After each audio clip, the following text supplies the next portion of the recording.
What's a mother supposed to do when she has nothing to lean on, nothing to grab onto, and 5 children to lug around? That's what today's video is about, how my relationship with my mother fueled my alcoholism and what happened in that relationship that led to my utter downfall and my acceleration within my life.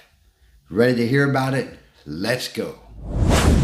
All right, ladies and gentlemen, first I want to give a shout out to Vicky and a couple other folks who have wrote in telling me their stories and sharing their stories for the people who see the comments on videos about people they've lost in alcoholism.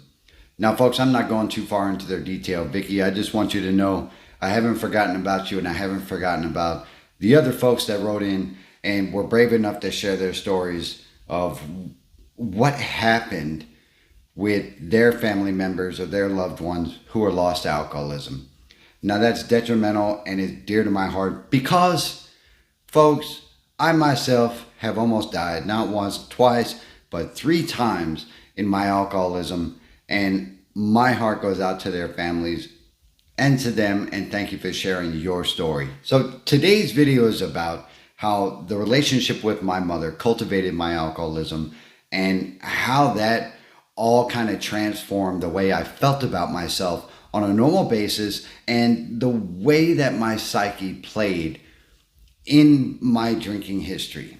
Some of you out there can relate to this, and during this video, if you see something that sparks your interest or you feel that that has happened to you and you're like, that did happen to me and I'm not alone in this, drop your comment below so someone else can get some of that. Folks, we are in this fight together. Now with that story, let's go. So there I was last night. I had a dream, and in that dream, it was living moments of my past. Now, I think that's just flashes that are coming up after, I've been sober for 6 years. So that fog is lifting completely, and I'm able to see certain things a little bit better than I ever have in my lifetime. What happened in this dream? As usual in the relationships that my mother had, because now she wasn't a bad mother. She was just someone always seeking security and always seeking safety, and unfortunately making a lot of bad choices in the process. Now, I'm guilty of that as well, so I'm not casting any stones her way. I'm just putting it out there the way that I remember it. In the dream, there was a series of men who would kind of hover over me and lean in and tell me, you're not worth shit. You're not worth your mom's time. Matter of fact, why are you even here? As these men started, telling me things that, I didn't matter and everything else. Now, granted, I was about 5 years old, 6 years old, 7 years old. I can't remember at the time. And as these people did these things, and as they, transgressed and gave these verbal abuses and told me I was garbage and everything else, I would always try to run to my mother and say, look, Mom, the guys you're with, they're treating me like crap, and they're treating, my brothers and sisters like garbage as well. And we just wanted her to do something about it. We just wanted her to, raise up and be a mama bear, so to speak. But that never happened. And I'm not casting a stone. What I'm saying is it made me feel like I wasn't being heard, and it made me feel like I didn't matter to my mom. And that was a hard concept for me to grasp, especially at that young age. Now, is this a rant? No, it's not. It's just telling you about a dream that I had that is actually in real case. Now, this happened on multiple occasions and many times in my livelihood as a child that I didn't feel like people wanted to hear what I had to say. And I didn't feel like, me existing mattered in terms. I know a lot of you out there, and I know it just by reading feeds on different platforms and everything else. A lot of you out there feel the same way. And it's important for us to be validated. Now, I'm not saying that people always have to say congratulations or attaboy or good job or whatever, but it's important for us to have validation that we matter to people, especially in our families and social circles. It's important to know that you are a working part of the team or a part of the organism, so to speak. Now back to Mom. Mom did her best. Now, just a real quick tangent. I've talked about my dad many times on this channel, and the last video I have, and it includes step 9, which is September this month, of Alcoholics Anonymous. Now, if that's not your groove, folks, I got it. But give it a look. It's called Making Amends. It's one of my earlier videos, and it directly talks about my relationship with my father and what happened with that and how I had to make amends with him in order for me to be whole. The same is true. The same is true for my mom. Now, have I made amends with her? I've said sorry for what I've done in my drinking history. Yeah, I've done that. I've texted a few times on Facebook and things like that, and but have I really made amends? I don't know. Honestly, I don't know. I have forgiven her for not being there as much as I needed her when I was a kid, when I was a child. Back to how it cultivated my alcoholism is through the relationships that I had in the future with women. I was never able to fully trust women to be there for me the way that I was for them. And if that makes sense, give a like so this video stays in circulation. Now, don't like just to like it, but if you relate to it, please do the thumbs up thing and let's keep this video out there. So my relationships were damaged, and I was always seeking how to find the same safety and security that my mother was looking for within her relationships that went horrible.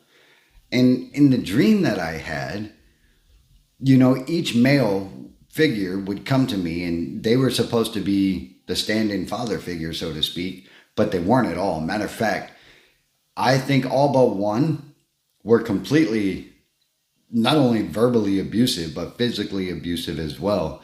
And it didn't bode right when my siblings and I, we would speak up about it. We were just told, shut up, or you don't know what you're talking about, or no, that's not possible, that happened, and on and on and on. There's a lot of you out there that unfortunately are sexually abused by your caretakers, by either your mother's girlfriend or boyfriend, or your father's girlfriend or boyfriend, or stand-in stepdad or whatever. And unfortunately, I think it's because there's no sense of, this isn't my kid, so why the hell should I care? And that's just speculation. Now, back to my case, is that the men that were in her life were verbally and physically abusive towards us, the children, and we weren't hurt. I wasn't hurt, and that's where the relationships were damaged in the future, like I said. And I was always just seeking that. I was always seeking someone just to love me for me and not dismiss me, not put me in the back corner. Now, some of you out there might be saying to yourself, wah, wah, wah, wah, why are you whining, dude? I'm not whining. I'm not whining at all. As a matter of fact, I'm probably the happiest I've ever been, and I am truly fulfilled within my life and my relationships now that I know how to identify a healthy relationship and how to build upon a working relationship with another person, my wife. And I just think that it's important to be able to recognize where certain behaviors come from in order to move past them and to move forward in your own lives and in your own relationships and cultivate them to be healthy and pure. Make sense? I don't know. If it does or doesn't, drop your comment below so someone else can get some of that. Now behind me, there's a picture of Jekyll and Hyde. Now that's one of the original motion picture posters because I really dig it. But that's how I felt inside. I always felt like I had this persona that I was putting on for everybody else in the world. And then I had the other side of me that I felt inside that was just wanting to punch the world in the face. You know, it took years for me to move past that, and I really didn't like the other side of me, and I really didn't like having to put on this fake persona in order to be out in the world and to exist comfortably. And my alcoholism would attest that I wasn't comfortable at all regardless, because I was always carrying that past, and I was always harboring these resentments that I had from growing up and against my mother and against my father, and, you know, on and on and on and on. But nobody was to really blame for my alcoholism but me.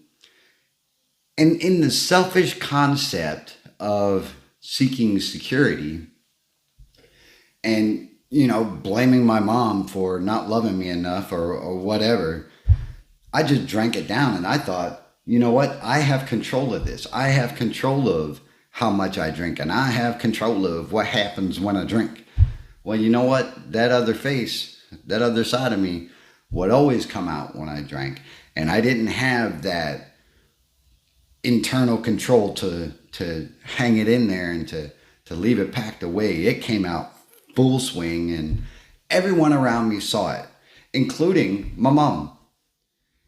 Now, I am done with that because, you know, the point of this video is the dream I had was so realistic, and it made me think of, why was I holding these resentments towards my mother when I could have simply accepted the fact that these things happened in my childhood? I can't change them.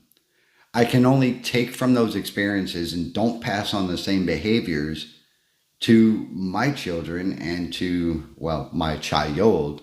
He's no longer a child. He's actually 18 now. Congratulations. To be able to have a healthy relationship. Now, I've done a lot of videos on relationships, and the reason is because the way that we interact in our relationships is the way that we interact with everybody in our lives. And if you don't believe me, take an internal look at your own relationship and see how it plays a part in your social circle or in the people you interact with on a daily basis. Are you holding that Jekyll, or are you holding the Hyde? Or rather, are you having this internal conflict with both that maybe you want to move past? Well, dealing with or identifying the things in your past that have cultivated the way that you are now is a way to improve the way that you can be in the future, and to be able to cope with those same experiences when they happen in the future, and be able to deal with them in a different way that may be a little more productive than what you have done in your past.